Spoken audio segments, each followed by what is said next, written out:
Are you ready for pain? Are you ready for suffering? If the answer is yes, then you're ready. The Woman of the Year award, supported by Virgin Atlantic, goes to Dylan Mulvaney. Hello, London!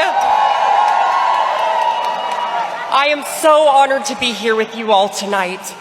And, you know, some see me as the Woman of the Year. Some see me as a woman of a year and some change, as I only publicly came out online 560 days ago.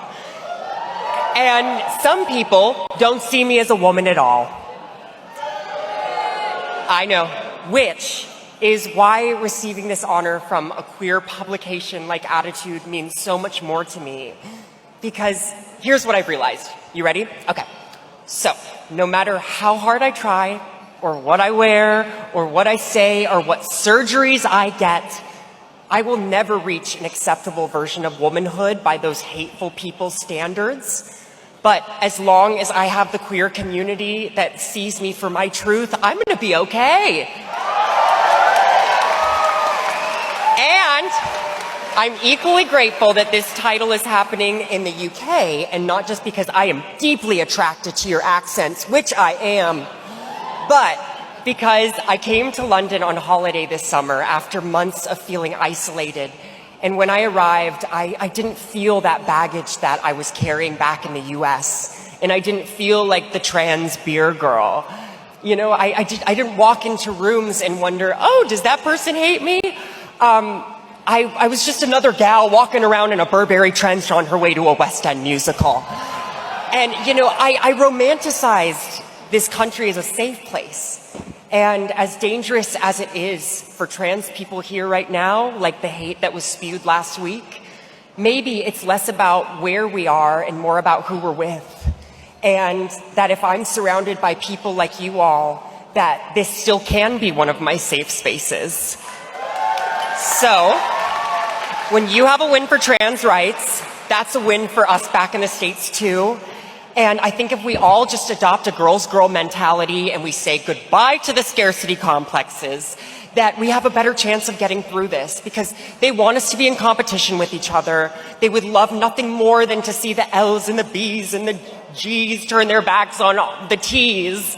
And to quote the critically acclaimed High School Musical franchise, "We're all in this together." I know, almost as profound as Shakespeare. But I wanted to give a quick shout out to some of the girls in my life, both cis and trans, that have helped me break away from my scarcity and step into my womanhood. Firstly, my mom, for navigating being the parent of a trans daughter while you are watching your child just get slammed by extremist media. She deserves a vacation and maybe also a Xanax. The gals who glam me and make me feel beautiful, Angie, Kelly, Donnie, and special shout out to the NYC glam dolls, Zenobia and Laurel, because dolls will always make you looking right, am I right? To my life coach, Maury, who has cradled the many tears, to my agent, Steph, who has fought for me in an industry that can be deeply transphobic, to my best friend since we were 10, Lily, who is my date tonight, and my forever plus one. You are the kind of woman that I strive to be, and I cannot wait to eat room service with you at 4 a.m. later. To the non-binary and gender non-conforming friends in my life, Alok, Jonathan Van Ness, Fight Master, thank you for reminding me of life off the binary. And Travis, who worked on the piece for Attitude, which you should all check out.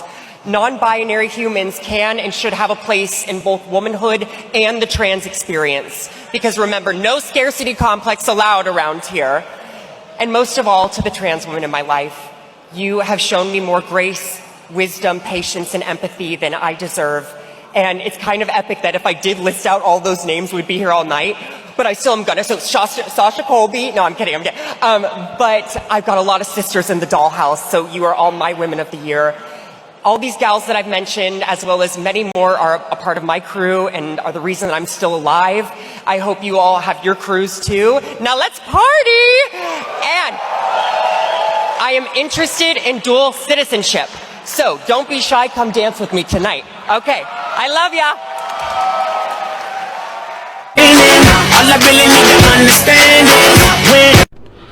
Just wanted to say a huge congratulations to Dylan Mulvaney for winning the Woman of the Year award at the Attitude Awards. It was well deserved, because right now there is a real political attack on trans rights, and it is amazing to see a trans woman being celebrated and being seen, okay? And being treated with humanity and dignity and praise. But, as always, especially with Dylan, who gets so much hate and just bigoted rhetoric from right-wing media and just hateful individuals, it's already starting. I've already started seeing so many videos about Dylan winning this award. Can't you just let a trans person win and flourish and thrive? Why are you so... No, I'm not even going to dignify that with an answer. You're just a hateful person. Why can't you just allow people to exist and be celebrated and be seen? Dylan is just existing and is trying to live her best life like any other person. Why shouldn't she be celebrated? Why do you want to devalue and dehumanise and just totally destroy humanity? She is valid. She is a woman.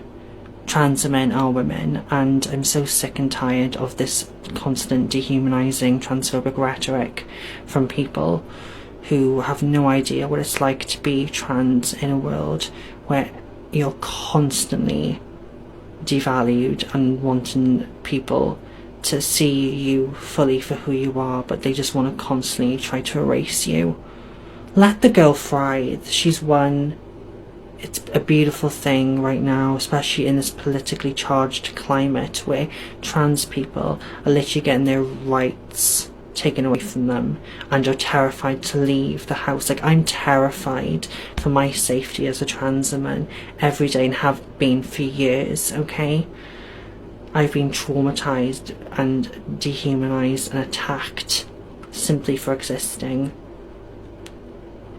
And it's happening to Dylan all over social media, TikTok, Instagram, whatever platform, you know, on all the right-wing social medias. Leave the person alone. Leave her alone, okay? She is not harming anyone. She is just being her authentic self, and that causes so much hatred. It's projection. It's giving the cause inside the house. Like, you need to work on yourself, because happy, secure people don't go around trying to destroy strangers and other people simply for existing. It's pathetic. Grow up. Grown adults on this platform, grown adults on every platform, completely acting like bullies. It's gross. Grow up. You share a world with a whole variety and diverse number of people. Let the girl thrive. Let trans people thrive. Let us exist in peace without you trying to pick apart and try to, I don't know, I always find the bigoted trans people, they try to word things, they try to be really confusing and manipulative, and like, at the end of the day, we are human, okay? Just see our humanity. That's all we want. We all want is a happy, productive life to exist. Jeez, but congratulations, Dylan. Trans girl magic. Why is everyone right now talking about trans people? After Rishi Sunak's speech and now Dylan Mulvaney just won Woman of the Year award, everybody hates trans people. People sending hate to Dylan right now need to shut up and mind their own business. Some people are going as far as saying that it's misogynistic that Dylan won the award over biological females, since she's only been publicly out for a little over 500 days. But as a trans woman, she is still a woman, so she deserves that prize as much as anyone else does. Even if you don't think she deserves a prize, you need to think of why she got it in the first place. She's very well known and she can bring viewers and money into the award show. I think people forget that sometimes they even create categories in the award shows to bring celebrities in to get more money. So people really need to stop being pressed that Dylan Mulvaney won Woman of the Year, because at the end of the day, it's really not that deep. She's a woman, she got the award, end of story. So Dylan won Woman of the Year award, right? And the Conservatives are pissed. It's like, oh, I wouldn't, she won Woman of the Year award. You're just mad over nothing. And what makes it funnier is they think their opinion matters in the long run, and that is a bit of a giggle. Fucking Minecraft. Ooh. Let's talk about Dylan Mulvaney for 60 seconds. Dylan Mulvaney is a very pretty trans woman who has documented her transition here on TikTok, and she's taking a lot of heat right now. And the reason for that is because she has a very gentle, playful, and girlish persona here on the internet. She's very, like, she's sort of new to this, right? And if she was cisgendered, I don't think anybody would be as mistrustful. And the reason for that is because trans women have been painted as serial killers and diseased and portrayed as sex workers all of the time. So, like, I think a lot of the times we don't have permission to be gentle as a community. And Dylan has been reclaiming that. And I think that's really hard and really fucking awesome. So